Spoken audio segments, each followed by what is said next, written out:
శ్రీమాత్రే నమ. ఓం శ్రీ శివాయ గురవే నమ. శ్రీ గురుభ్యో నమ. వ్యాసాయ విష్ణురూపాయ వ్యాసరూపాయ విష్ణవే నమో వై బ్రహ్మనిధయే వాసిష్ఠాయ నమో నమః. అందరికీ నమస్కారం అండి. 27వ రోజు పారాయణము. విష్ణుగణాలు చెప్పిన చోళ విష్ణుదాసుల కథానంతరం ధర్మదత్తుడు మరలా వారిని, ఓ గణాధిపతులారా, జయ విజయులు వైకుంఠమందుల విష్ణుద్వార పాలకులను విని ఉన్నాము. వారు ఎటువంటి పుణ్యం చేసుకోవడం వల్ల విష్ణు స్వరూపులై అంతటి స్థానాన్ని పొందారో తెలియజేయండి అని అడగడంతో ఆ గణాధిపతులు చెప్పనారంభించారు. జయ విజయుల పూర్వజన్మలు. తృణబిందుడి కూతురు దేవహూతి. ఆమె యందు కర్దమ ప్రజాపతి యొక్క దృక్స్ఖలనం జరగడంతో ఇద్దరు కుమారులు కలిగారు. వారిలో పెద్దవాడు జయుడు, రెండోవాడు విజయుడు. వాళ్ళిద్దరూ కూడా విష్ణుభక్తి పరాయణులే అయ్యారు. అనంతరం అష్టాక్షరి మంత్రాన్ని జపించడం వల్ల వాళ్ళు విష్ణు సాక్షాత్కారాన్ని కూడా పొందారు. వేద విధులయ్యారు. యజ్ఞాలు చేయించడంలో ప్రజ్ఞ కలవారుగా ప్రసిద్ధి చెందారు. అందువల్ల మరుతుడనే రాజు వీరిద్దరి వద్దకు వచ్చి తన చేత యజ్ఞం చేయించవలసిందిగా వాంఛించాడు. అన్నదమ్ములిద్దరూ కలిసి వెళ్ళి ఒకరు బ్రహ్మ, మరొకరు యాజకులుగా ఉండి ఆ యజ్ఞాన్ని దిగ్విజయంగా నెరవేర్చారు. సంతుష్టుడైన మరుతు వారికి అగణితమైన దక్షిణలు ఇచ్చాడు. ఆ సొమ్ముతో ఈ అన్నదమ్ములు ఎవరికి వారుగా విష్ణుయజ్ఞం నిర్వర్తించదలిచారు. తదర్థంగా మరుతు ఇచ్చిన మహాదక్షిణను పంచుకోవడంలో ఇరువురికి తగాదాలు వచ్చాయి. ఇద్దరికీ చెరుసగం అనేది జయుడి వాదం కాగా, తనకు ఎక్కువగా వాటా కావాలని విజయుడు కోరాడు. ఆ వాదోపవాద క్రోధంతో జయుడు అలిగి, నువ్వు మొసలువై పొమ్మని శాపం పెట్టాడు. అంతటితో జయుడు ఊరుకోక, అహంకారంతో శపించిన నువ్వు సాహంకారి అయిన సామజమై పుడతావులే అని ప్రతిశాపమిచ్చాడు. ఇలా పరస్పర శక్తులైన ఆ సోదరులిద్దరూ విష్ణువర్చన చేసి ఆయనను సాక్షాత్కరింప చేసుకున్న వారి తమ శాపాలను తత్పూర్వాపరాలను విన్నవించుకుని శాప విముక్తికై ఆ శ్రీహరిని ఆశ్రయించారు. హే భగవాన్, నీకింతటి చేరువై భక్తులమైన మేము మొసలిగాను ఏనుగుగాను పుట్టడం చాలా ఘోరమైన విషయం కనుక మా శాపాల నుంచి మమ్మలను మళ్లించు అని మనవి చేశారు. అందుకు మందహాసం చేస్తూ అంబుజనాథుడు, జయ విజయులారా, నా భక్తుల మాటలు పొల్లుపోనీకపోవడమే నా విధి. వాటిని అసత్యాలుగా చేసే శక్తి నాకు లేదు. పూర్వం ప్రహ్లాద వాక్యం కోసం స్తంభం నుంచి ఆవిర్భవించాను. అంబరీషుని వాక్యం ప్రకారం దశావతారాలను ధరించాను. అందువల్ల మీరు సత్యం తప్పని వారై మీ శాపాలను అనుభవించి అంచెంలో వైకుంఠాన్ని పొందండి అని ఆదేశించడంతో తదాదేశాన్ని శిరసా వహించి ఆ జయ విజయులిద్దరూ గండకీ నదీ ప్రాంతాన మకర మాతంగాలుగా జన్మించి పూర్వజన్మ జ్ఞానం కలవారై విష్ణు చింతనతోనే కాలం గడపసాగారు. అలా ఉండగా ఒకానొక కార్తీక మాసం ప్రవేశించింది. ఆ కార్తీక మాసంలో కార్తీక స్నానం చేయాలనే కోరికతో ఏనుగైన జయుడు గండకీ నదికి వచ్చాడు. నీటిలోకి దిగిందే తడువుగా అందులోనే మొసలిగా ఉంటున్న విజయుడు ఏనుగును గుర్తించి దాని పాదాన్ని బలంగా నోటకరిచాడు. విడిపించుకోవడానికి చేసిన ప్రయత్నాలు విఫలం కావడంతో గజదేహుడైన జయుడు విష్ణువుని ప్రార్థించాడు. తలచినదే తడవుగా ప్రత్యక్షమైన తార్యక్ష వాహనుడు తన చక్రాయుధాన్ని ప్రయోగించి ఆ కరిమకరాలు రెండింటినీ ఉద్ధరించి వారికి వైకుంఠ ప్రాప్తిని కలిగించాడు.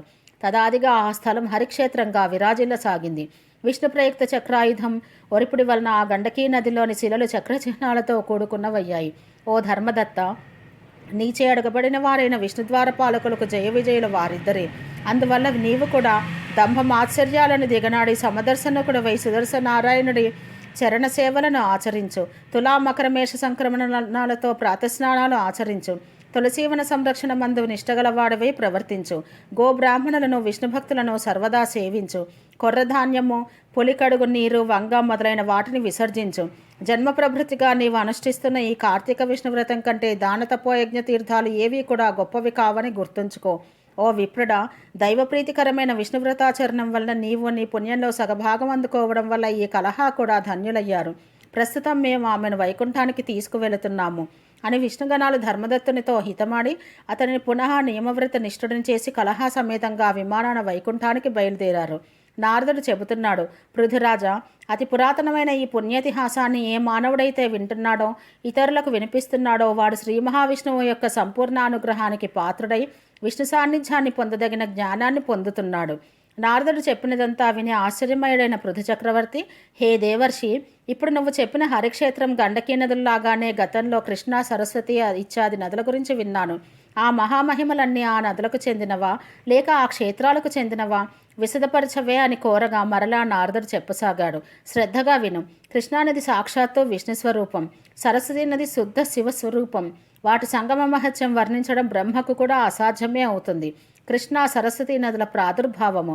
ఒకానొక చాక్షుష మన్వంతరంలో బ్రహ్మదేవుడు సహ్యపర్వత శిఖరాలపై సవనం చేసేందుకు సమ్మానితుడయ్యాడు.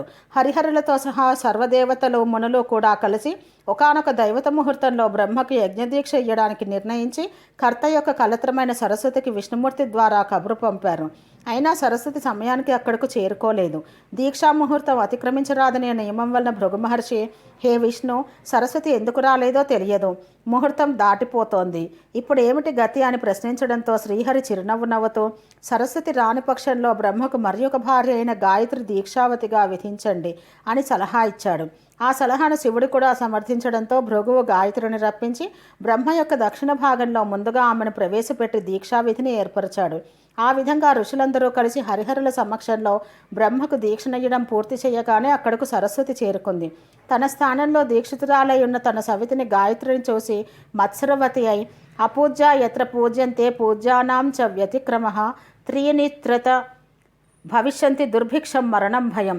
ఎక్కడైతే పూజార్హత లేని వారు పూజింపబడుతున్నారో మరియు పూజనీయులు పూజింపబడడం లేదో అక్కడ కరువు, భయము, మరణము అనే 3 విపత్తులు కలుగుతాయి. ఈ బ్రహ్మకు దక్షిణ భాగాన నా స్థానంలో ఉపవిష్టురాలైన వివిధ ప్రజలకు కనిపించినటువంటి రహస్య నదీ రూపమును పొందుగాక. ఓ బ్రహ్మ విష్ణు మహేశ్వరులారా, మీరందరూ ఈ యజ్ఞవాటికలో ఉండి కూడా నా సింహాసనాన్ని నాకన్నా చిన్నదానిని ఆసీనురాలని చేశారు కనుక మీరు కూడా జడీభూత నదీ రూపాలను పొందండి అని శపించింది.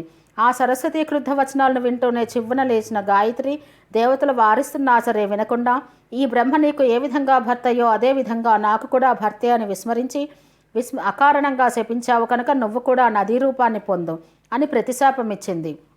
ఈ లోపల హరిహరులు ఆ వాణిని సమీపించి, మేము నదులమైనట్లయితే లోకాలన్నీ అతలాకుతలమైపోతాయి కనుక అవివేకభూయిష్టమైన నీ శాపాన్ని మళ్లించుకోమన్నారు. కానీ ఆమె వినలేదు. యజ్ఞాదిలో మీరు విఘ్నేశ్వర పూజ చేయకపోవడం వల్లనే నా కోపరూపంగా యాగం విఘ్నపడి ఆగమం అయింది. పలుకుల పడతినైన నా మాట తప్పదు. మీరందరూ నదీ రూపాలను ధరించి మీ అంశల జడత్వాన్ని వహించవలసిందే. సవతలమైన నేను గాయత్రి కూడా నదులమై పశ్చిమాభిముఖంగా ప్రవహించబోతున్నాము అని చెప్పింది. ఆమె మాటలు వింటూనే సకల దేవతాంశలు జడాలుగాను రూపాలు నదులుగాను పరిణమించాయి. ఆ సమయంలో విష్ణుమూర్తి కృష్ణానదిగాను, మిగిలిన వారు ఇతరేతర నదీ రూపాలుగాను మారిపోయారు. బ్రహ్మ విష్ణు మహేశ్వరులు నదులై తూర్పుముఖంగాను, వారి వారి భార్యలు నదులై పశ్చిమాభిముఖంగాను ప్రవహింపనారంభించారు. గాయత్రి, సరస్వతి నదీ రూపాలు సావిత్రి అనే పుణ్యక్షేత్రంలో సంగమాన్ని పొందాయి. ఈ యజ్ఞంలో ప్రతిష్ఠితులైన శివకేశవులు మహాబలుడు, అతిబలుడు అనే దేవతా స్వరూపులయ్యారు. సర్వపాపహారిణి అయిన ఈ కృష్ణానది ప్రకర్షోత్పత్తిని భక్తితో చదివినా, విన్నా, వినిపించినా వారి వంశమంతా కూడా నదీ దర్శన స్నాన పుణ్యఫలవంతమై తరించబోతోంది.